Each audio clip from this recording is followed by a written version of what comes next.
What's up, guys? It's Tony Bonvecchio at the Strength House in Worcester, Mass. Today I'm going to talk about a squat mistake I see a lot of people make, and that's what I call disrespecting the walkout. And what I mean by that is that when they walk the bar out of the rack, they do so incorrectly or just kind of nonchalantly, so they lose a lot of the tightness that they get in their setup that's required to squat heavy weights.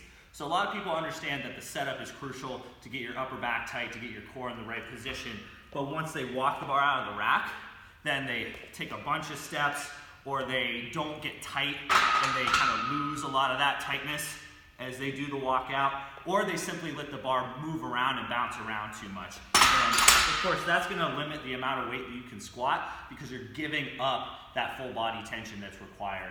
So when you do walk the bar out, you want to do so in 3 steps or less.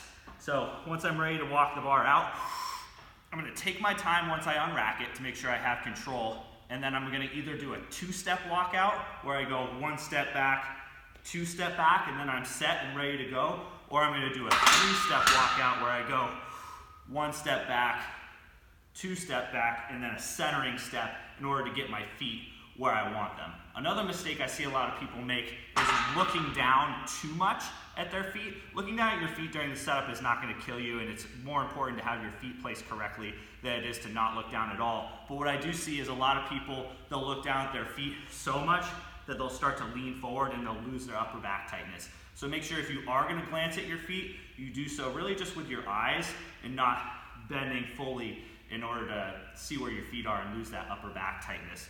So when you walk the bar out during your squat, make sure you do so deliberately. Do it in 3 steps or less. Take your time to make sure that you're not losing any of that tightness that you work so hard to build during your squat setup.